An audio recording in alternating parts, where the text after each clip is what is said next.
Chapter 41. It was almost past 10 p.m. on the same night the banquet at the Skyline Shopping Center was going on. In another part of Zen City, in an interrogation room where the main suspect of Alvin Thompson's murder was called, an intense interrogation was underway. Liam's name had been completely cleared, but the findings about the main killer left the authorities shocked and surprised. In the interrogation room sat Milo Thompson and his mother, Ashley, who had been called on her way to the banquet to bring her son, who was now a crying mess. Will Parker handed Milo Thompson a pen and a tablet. "Before you write it all down, let's go over everything you told us one more time to make sure we're all clear."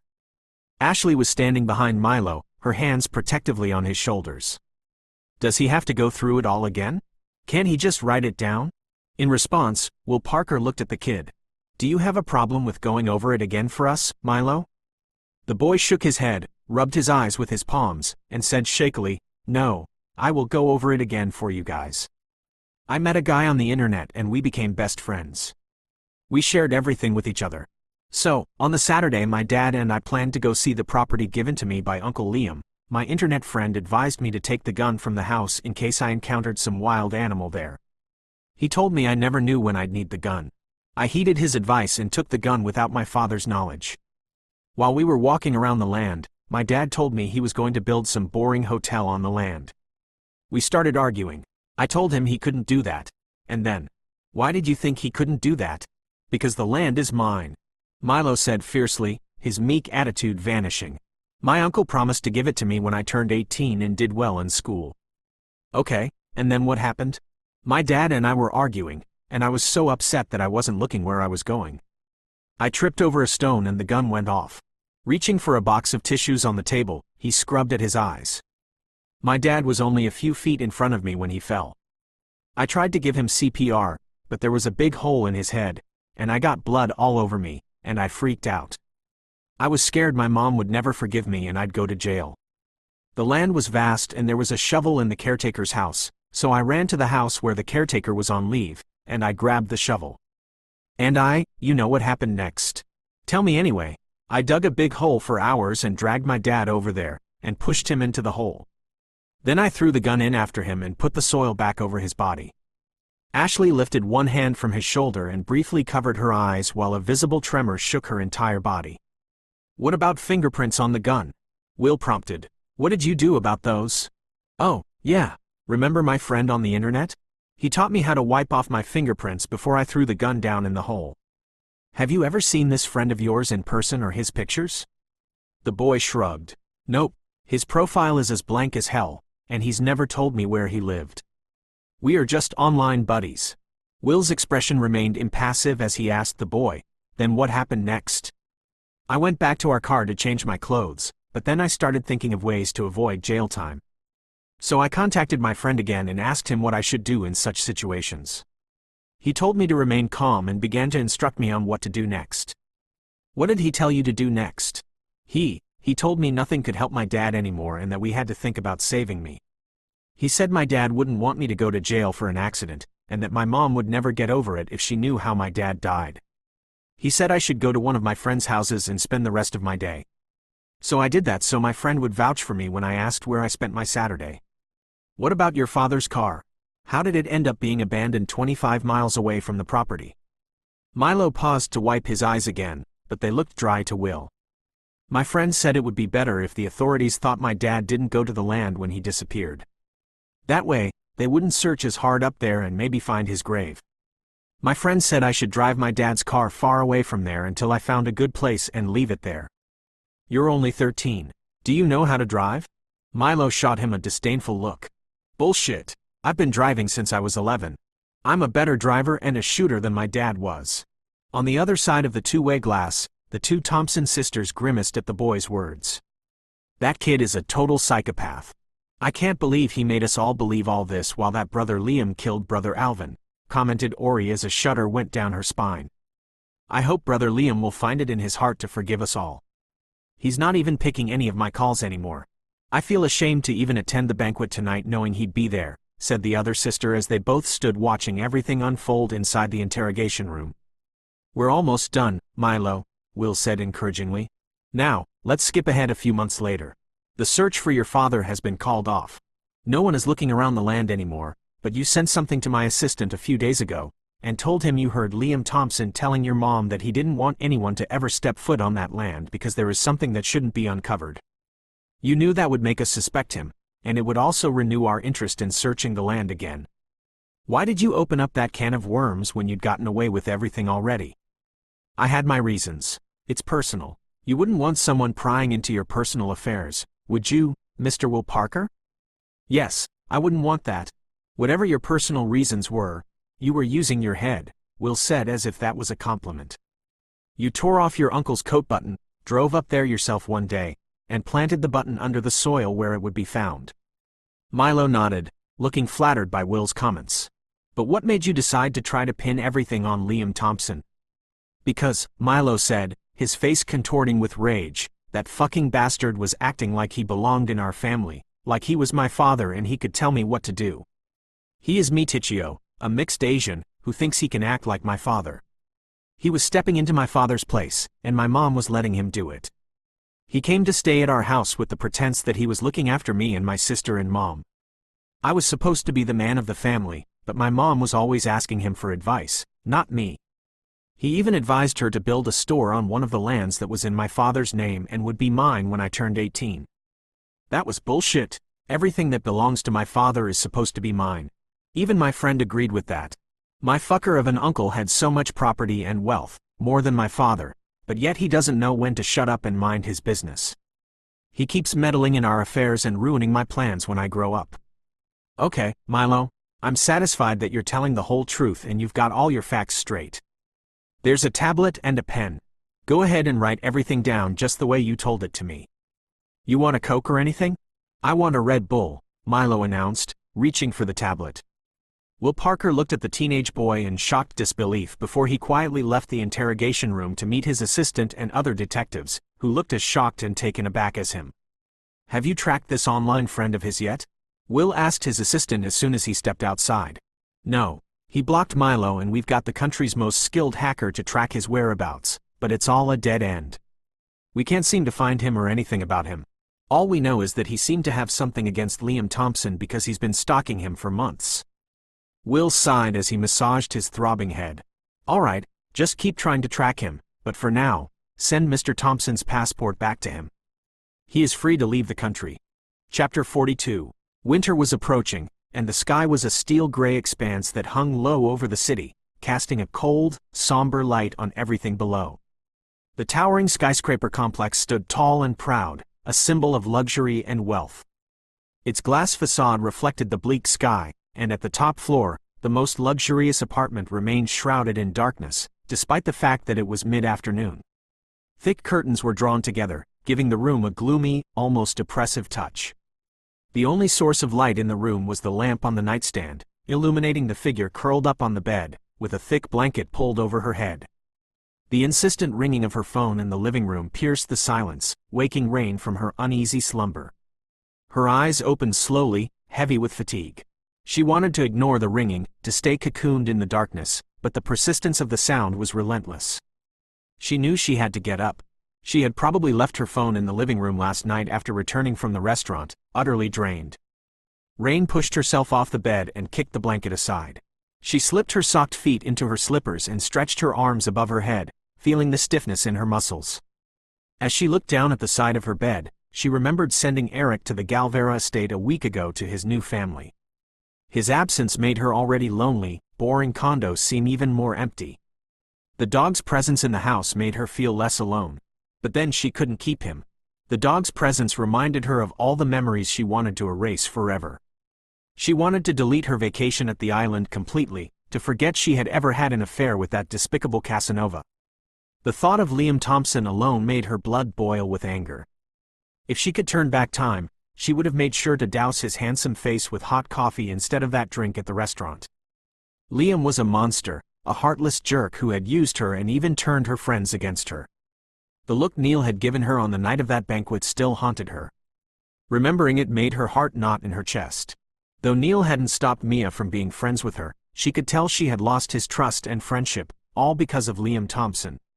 That devil, that ugly two-faced manipulator, deserved to be struck down by the wrath of the heavens. He had used her and yet treated her at the banquet like some woman chasing wealthy men to climb the social ladder. He had looked down on her with disgust and hate, as if he hadn't once gazed at her as though she was the only woman that ever mattered to him. Liam had broken her in the worst way possible, and she would never forgive him for that. She would heal very soon and forget about his existence, and once she healed, he would not be worthy enough for her to even think about, unlike she had been doing for the past month since the banquet. Rain clenched her fists and didn't bother drawing her curtains as she walked out of the bedroom. She wasn't going anywhere today anyway, she might as well laze around the house. She walked into her spacious living room, which was as dark as the bedroom, and then headed to the kitchen to make herself a quick coffee, momentarily forgetting she had come to get her phone. She was in the process of lifting the coffee to her lips when her phone began ringing again.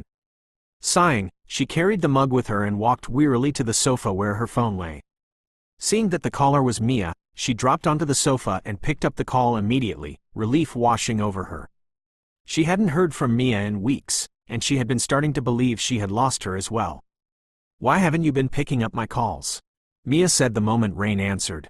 "I called the restaurant, and they told me you're off today."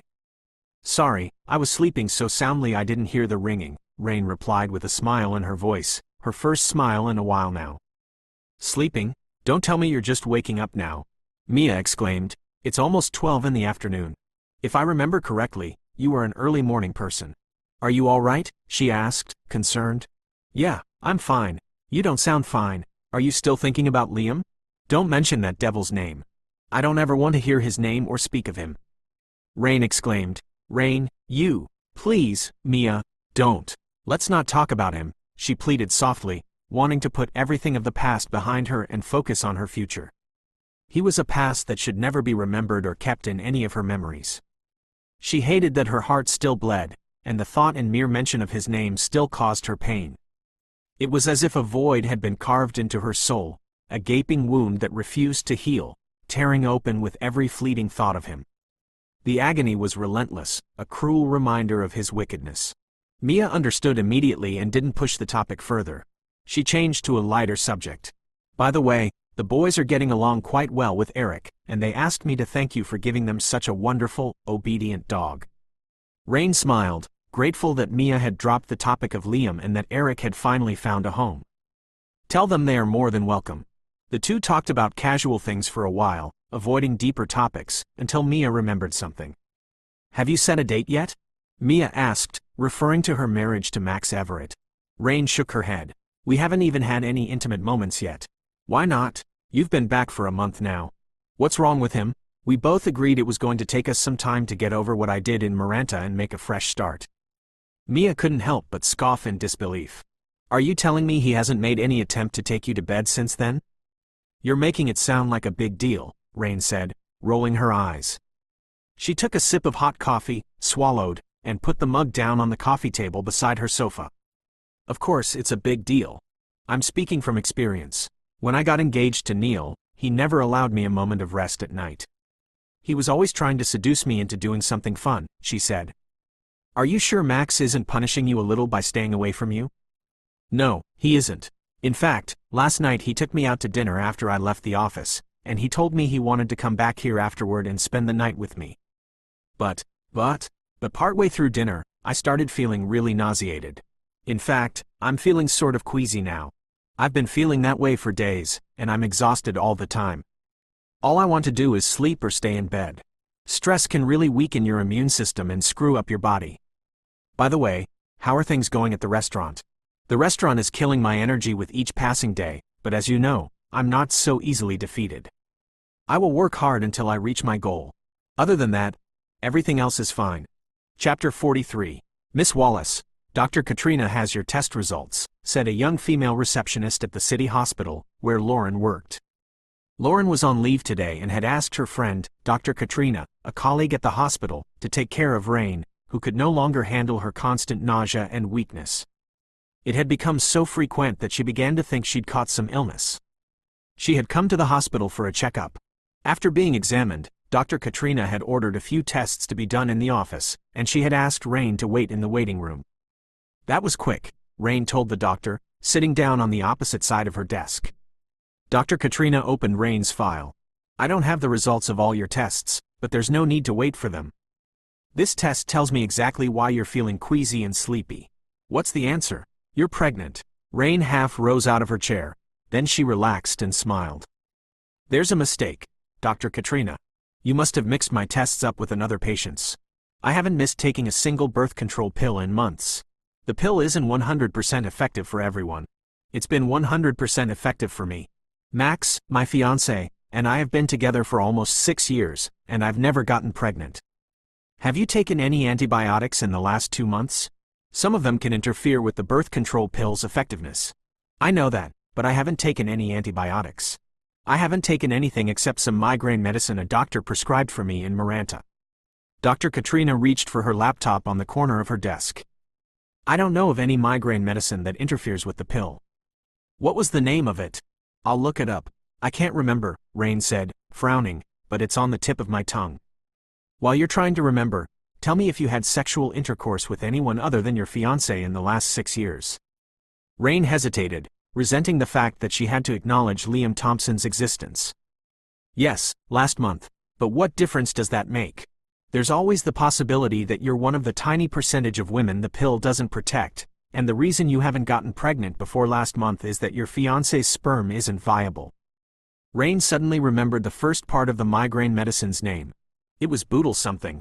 That's the name of the prescription the doctor gave me. Dr. Katrina frowned. It wasn't butalbital, was it? Yes, that's it. Didn't he ask you if you were taking birth control pills? He asked me if I was trying to have children, and I said no.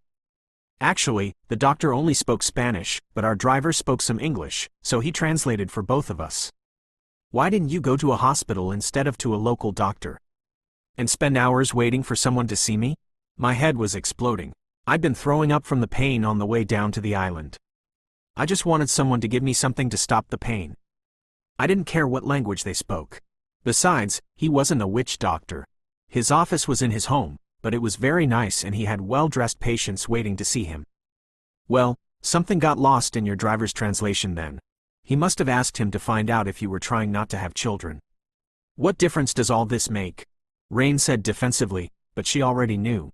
God help her, she already knew, but she silently prayed it wasn't what she was thinking. Butalbital is very effective at treating and preventing severe headaches. However, it also interferes with the effectiveness of oral contraceptives. When a woman taking birth control pills uses butalbital, she needs to add another form of birth control to protect herself while she's taking it. The room started to spin, and Rain bent forward, her arms crossed over her stomach, trying to steady herself. Do you know for certain who the father is? Rain looked up at the doctor. In the few months following her father's death, she hadn't wanted to make love with Max.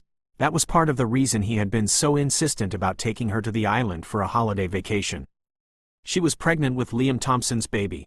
A wave of hysteria welled up inside her, combining with dizziness and nausea, and Rain clutched the edge of the doctor's desk. Yes, she said bitterly.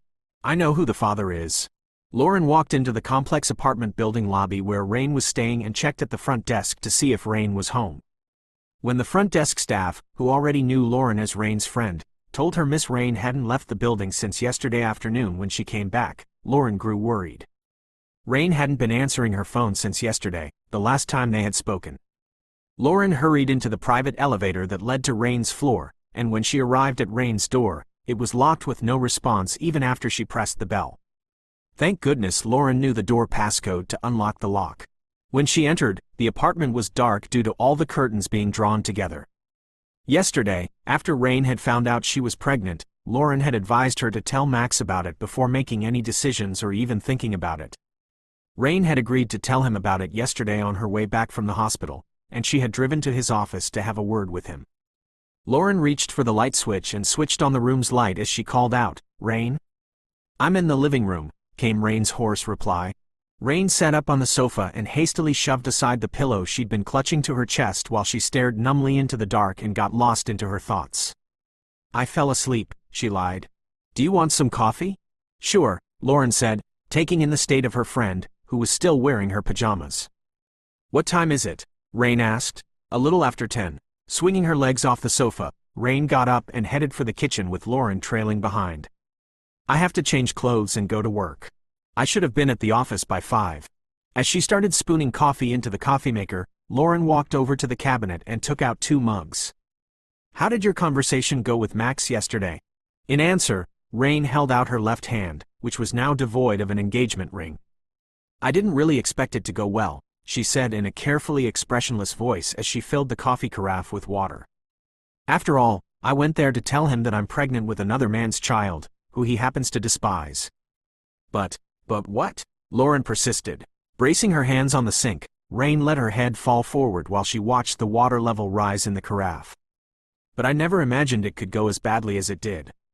He turned pale when I first told him, but then he recovered and even put his arm around me and told me it wasn't my fault, that Liam had made a victim out of both of us.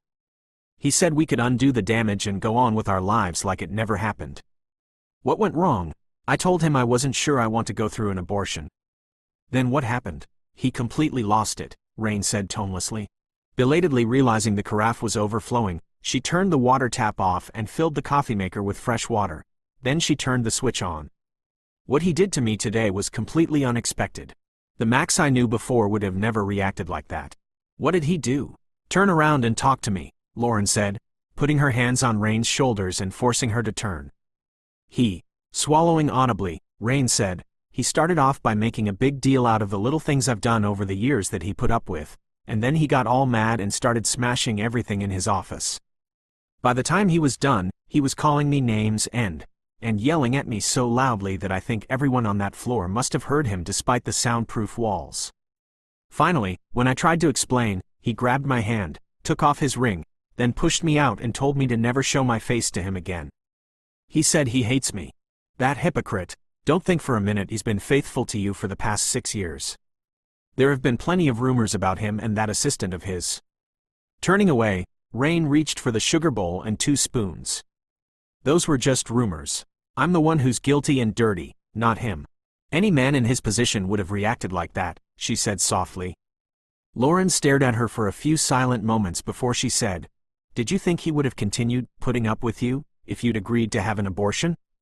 "Definitely," Rain replied, trying to sound nonchalant but sounding haunted instead. "In fact, I had the feeling he actually thought an abortion would be a suitable form of payback. Liam's baby in return for the insult to Max's pride and mine." "That bastard! Max doesn't care about your pride. This is about his family pride. The Everetts are not as wealthy and influential as the Thompsons, but Max tries to act all big like he owns the world. He wouldn't want anything that would make him appear inferior to Liam Thompson." Rain remained silent as she could barely contain her emotions. She didn't want to think about Liam, Max, or the baby in her womb. Now I don't blame Mia for despising Max for years. She was right when she said he is a two-faced jerk and... "Don't," Rain said, turning back to the counter. "I despise the way he treated me, and I wouldn't go back to him after today if he begged me to, but he was crushed. I wounded him in Maranta when I told him what I'd done, but today I devastated him." In silence, they sat at the kitchen table, waiting for the coffee to finish brewing. Rain gave Lauren a mug and handed her the sugar bowl. Then she picked up her own mug and started for the bedroom. "I hate to leave you here, but I have to get dressed and go to work." "No, you don't. You've been working until midnight every night since you got back from the island." "But, no buts. The restaurant can run itself for one day without you. There are many staff members there to handle things." Rain turned, looked at the coffee mug she was holding, then looked at Lauren and said in angry misery, "I'm so sleepy because I'm pregnant that I can hardly stand up, and I'm pregnant because I actually thought I was in love with a man who turned out to be a ruthless, depraved monster. If there is justice in this world, then I will miscarry before this thing grows in me." Rain sobbed, and then the dam she'd been holding back broke, and she allowed herself to cry in Lauren's arms. "Even if I wanted to have a baby right now, I would be terrified of the kind of genes the baby could have inherited from its father. He's a monster." "I know," Lauren said, smiling a little and patting Rain's back. "Now, let's go into the living room. You can call the restaurant, and I'll pick out a movie for us to watch." Lauren led Rain to the sofa, and she immediately lay down on it and curled up, hugging the pillow to her chest again. A few minutes later, Rain's hoarse voice came from the sofa. "I cannot have this baby. I cannot bring another monster into this world." Chapter 44. It was mid-June, and Rain was almost 5 months pregnant. Rain's car came to a stop in front of the ornate gates of Oriana Thompson's estate. The iron gates slowly swung open, and she drove up the winding driveway, flanked by manicured lawns and towering trees. As the car came to a halt in front of the grand house, Rain exited the car and caught sight of her reflection in the car's glimmering windows. With a sense of grim fascination, she studied her unfamiliar appearance. Her head was bent, her shoulders hunched forward, as if bracing herself. Her red hair was a mass of untamed curls, hastily pulled into a ponytail because it was easiest, and her pregnancy was unmistakably bulging through her dress. Liam Thompson's child was making its presence known. Ignoring her appearance, Rain stepped away from the car and walked towards the entrance, ready to meet Oriana Thompson, who also happened to be Lily's mother. For months now, she'd watched as her life began to fall to pieces. The restaurant she'd been working hard to build had slowly started to fail because she had no time to attend to it. "You are not really invested in running this business. You need to think about selling it." She'd heard those words 100 times from her staff as she watched the restaurant crumble before her eyes, all because her mind raced with thoughts of Liam and her pregnancy. The wound cut deep, and Rain did nothing to heal and move on. She'd allowed herself to slack and get overwhelmed by her emotions and her lack of faith in herself. She should have just gone through with the abortion and gotten rid of the child, but when she stepped into the hospital a few months ago, she couldn't bring herself to do it because she feared the pain, not because she cared for the baby. A few months ago, before Liam Thompson, she would have had enough confidence in her judgment to build up her father's restaurant and make things better for the Wallace name. But now, she had lost faith in herself, and it seemed everyone else in the restaurant was losing faith in her too. Because of Liam, and because of her pregnancy with his child, she had been reduced to an exhausted mass of raw emotions and uncertainties. Worse yet, she couldn't think of the child she was carrying without immediately thinking of what a gullible fool she'd been about its father. For weeks, she'd been waiting to feel some sort of maternal bond with her baby, but it wasn't happening, and she was starting to fear that her feelings about Liam were going to prevent her from loving her baby. Rain faced the fact that things were likely to get much worse, not better, unless she could find some sort of resolution and peace about what Liam had done to her. She had to be able to forgive him and then forgive herself for falling for him. Once she did that, she'd be able to put all the bad feelings behind her and look forward to the future. But in order to forgive and forget, she first needed to understand how he thought and what had made him heartless enough to hurt her like that. Which was why she was now here in Oriana Thompson's estate to get answers to a few questions. Bracing herself to act normal, she walked up the doorsteps, but as if they'd been expecting her, the door swung open and she was met with Lily Thompson, whose face was a mask of joy at the sight of Rain. "Miss Rain," Lily exclaimed, her eyes rounding in excitement. She was holding a remote control in her hand, but flung it away and threw herself into Rain's arms. "Lily," Rain murmured, hugging her back for a brief moment before stepping back. Lily's eyes widened as she noticed the bulge in Rain's stomach. "You're pregnant?" she muttered in disbelief. For years now, she'd silently hoped her uncle would end up marrying Rain, but it seemed she was obviously married to someone else and pregnant for him. Rain forced a smile, trying to ignore the awkwardness. "Yes, I am." Lily took in Rain's appearance and frowned a little bit, noticing that Rain wasn't as welcoming as she once was. Though she had a smile on her face, it looked forced and unfriendly. "Is your mom home?" Rain asked, her tone more brusque than she intended. Lily nodded, looking a bit hurt by Rain's indifference. "Yeah, she's inside," she murmured a bit shakily while staring at Rain. Rain saw the hurt in the girl's eyes and wanted to reach out to touch her, but then pulled back again. Her resentment for the Thompsons was so deep she couldn't even show affection for the girl she'd once liked. Hating herself for that, she simply decided to go straight to the point. "Can you let your mother know that I'm here?" Lily nodded, her excitement replaced by a subdued look. "Okay, I'll tell her." She dejectedly walked back into the house, holding the door open for Rain to enter before hurrying off to find her mother. Rain didn't walk past the large, elegant foyer and stood there to wait for Oriana. A few minutes later, Oriana walked down the stairs in an elegant, plain blue dress, her black hair let down her shoulders in wavy curls with a friendly smile on her face. Rain couldn't help but think that Oriana was one of the most beautiful women she'd ever seen, and that made her feel self-conscious about her own unkempt appearance. "Rain, it's so good to see you," Oriana said warmly, extending her hand. "Please, come in." Rain forced a smile and took Oriana's hand. "Thank you, Mrs. Addison." Oriana led her to the living room where the H2O series was playing on the flat-screen television where Lily had obviously been sitting but had gone up now. Oriana muted the television and asked, "Would you like anything to drink, Rain? Tea, coffee, water?" "I'm fine, thank you. I don't want anything," Rain replied, trying to keep her voice steady. Oriana gestured to the sofa. "Please, have a seat. What brings you here today?" Rain took a deep breath, feeling the weight of the conversation ahead. "I heard you are the closest to your brother, I mean Liam, so I came here today to ask you a few things about him, and I'd really appreciate it if you'd answer me honestly." Oriana's smile faded slightly, replaced by a look of concern. "Is he in trouble or something? Brother Liam is out of the country, and as much as I'd like to answer your question, you've got something wrong. We are no longer close after the incident of my step-brother's death. Actually, I just want to know if if you knew about him and me in." A knowing smile crossed Oriana's beautiful face. They all knew about Rain and Liam on the island because of the photographs Milo had received from his online friend, capturing their moments together. "Of course, I do. If that's what you're trying to find out by coming here today, the answer is that you were the only woman he showed any interest in while he was on the island." "How lucky for me," Rain said. Then she shook her head to stop herself from betraying, or feeling, any bitterness. "Actually, he wasn't interested in me at all," she said, starting to explain the truth, but Oriana's incredulous smile stopped her in mid-sentence. "He certainly looks interested in those photographs of both of you. I would even have said absorbed in them," Oriana replied. "What photographs?" "Never mind, that doesn't matter. I'm getting sidetracked," Rain said, and decided to abandon her carefully thought-out plan and go straight to what did matter. "I need to ask you something, but before I do, is there the slightest chance you'd be willing to give me your word that what I say here won't leave this room?" Oriana smiled and leaned forward on her chair, ready to listen. "You have my word that our conversation won't leave this room." "Thank you. What I need is to know more about your brother. What is it that you're curious about?" "I'm not curious," Rain said simply. "I'm pregnant with his child." The words dropped like a bomb, sending shock waves rippling across the room.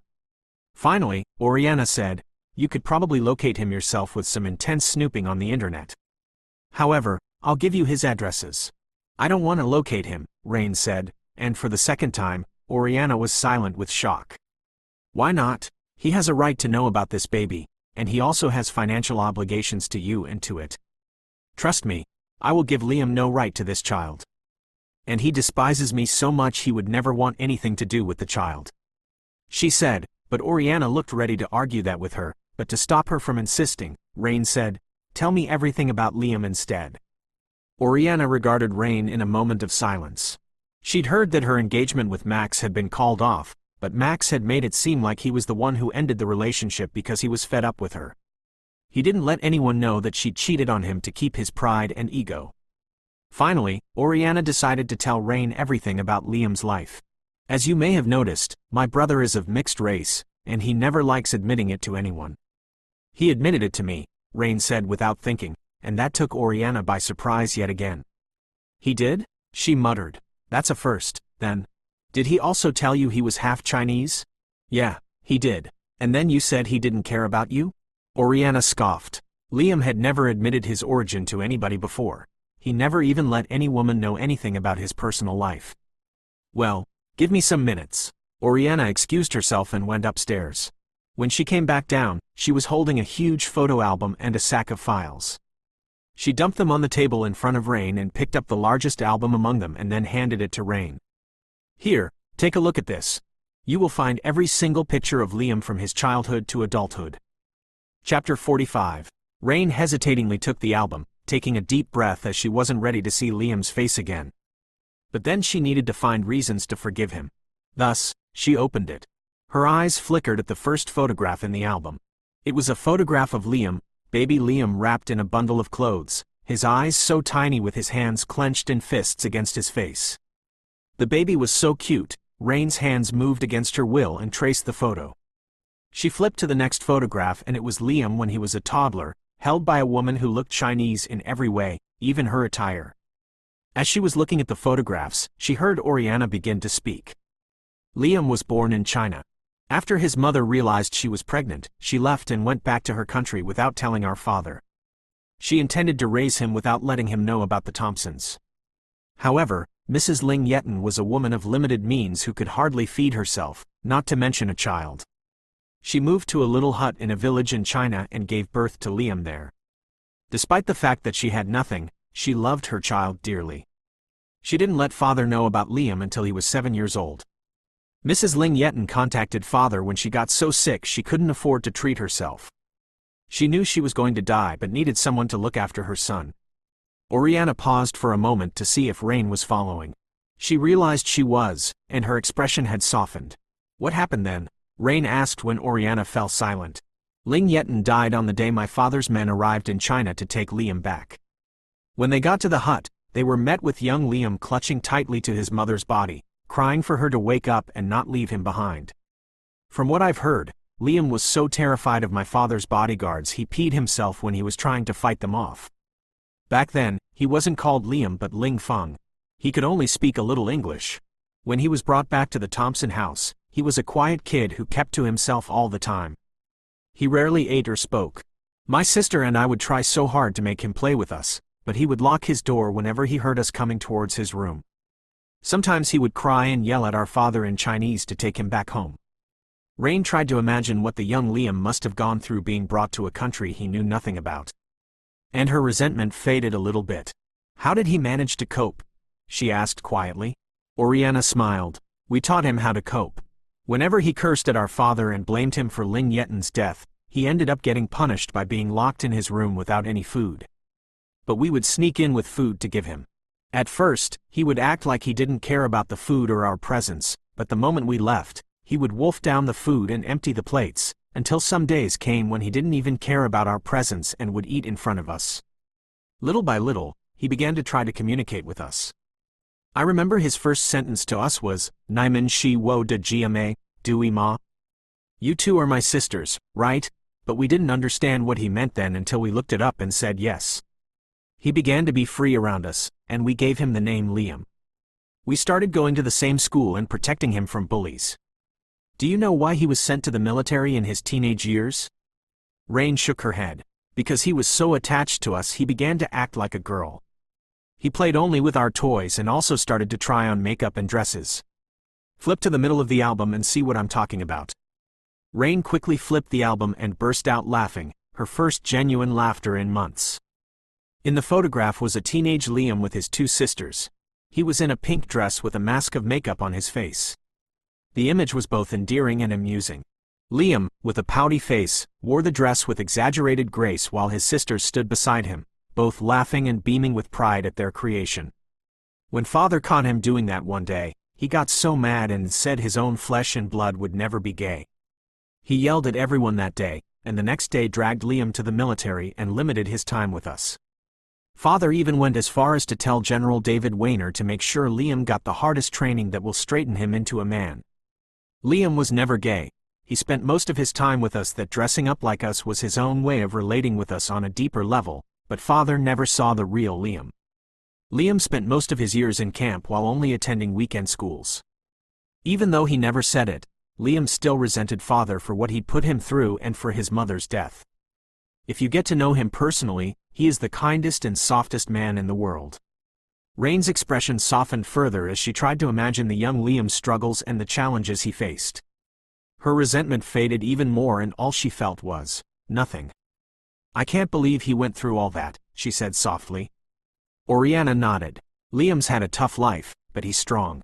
He's had to be. And he's carried a lot of burdens, including the guilt over our step-brother's death, which had led him into promising to take full responsibility of Alvin's children." Rain's heart ached as she thought about Liam's past. She looked at the photo album, her fingers lingering on the images of a young boy who had endured so much. She realized that understanding Liam's past was a step toward forgiving him and healing her own wounds. With a vague notion of trying to persuade Oriana to let her have a copy of a picture of Liam to show her child someday, Rain reached for the other photo albums on the table. A sack of envelopes fell to the floor, and the files and photographs slipped out. Rain's gaze followed the photographs on the floor. The top photograph was a picture of Liam standing alone at the shoreline in Pineville, with the sun setting in the background. According to the date and timestamp in the lower right-hand corner, the photograph was taken at 6:45 p.m. It was taken on the date she was supposed to meet him there at 4 o'clock. Her hands shook as she picked it up and looked at the date and time again, unable to believe her eyes. "Oh, my God," she whispered, looking from the photograph to the one that had been beneath it. That one was taken at 4:15 on the same day in the same place.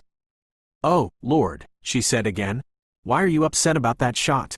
"It was taken in Maranta by a spy who was tracking Liam's movements," Oriana said with a small chuckle. "I was supposed to be there," Rain said, swiftly sliding the next photograph aside and then the ones beneath it. They were in chronological order. The first shot taken of Liam at the wharf that day was time-stamped 3:30 p.m. Not caring that Oriana would think her demented, she touched Liam's picture as if she could smooth back a loose black lock near his temple. "You were there," she whispered achingly. "You were waiting there for me to come." There was no mistaking that date. She'd gotten pregnant in the pre-dawn hours of that day. Oriana straightened, taking in her flushed cheeks and overbright green eyes. "Can I get you a glass of water or something?" Rain started to laugh and ended up crying. "You're scaring me, Rain," Oriana said. Rain went from crying to joyous laughter and stood up, wrapping Oriana in a quick, fierce hug with one arm, while she held the picture in her free hand. "You have nothing to be scared about, unless you try to pry this photograph out of my hand," she warned with a beaming smile. "I can't let you take the photographs without his permission." "Yes, you can. He doesn't have to know. It's for his child to see someday." When Oriana looked prepared to argue with her, Rain explained why it meant so much to her. When she was finished, Oriana was convinced. "Call me when you'd like to have dinner at the Wallace restaurant," Rain said, "and I will see that you and your daughter have a meal fit for a queen." "That sounds like a good bribe." Rain was so deliriously happy that she patted the arm of a woman she barely knew and smilingly said, "Not a bribe, a payoff." She picked up her bag and headed for the door, then she stopped in the middle of the foyer and turned back. "Just out of curiosity, where did he go when he left Pineville?" "He went directly to his plane and flew back here. Alvin's body had been found that day, and Milo, our nephew, called him and pleaded with him to come straight home." "The same nephew who later confessed to killing his father?" Oriana nodded, her expression turning grim. "The very same crazy little psychopath who tricked the most strict judge in the juvenile court system and got off with a year in a psychiatric facility, followed by outpatient therapy, and 3 years probation for killing his father."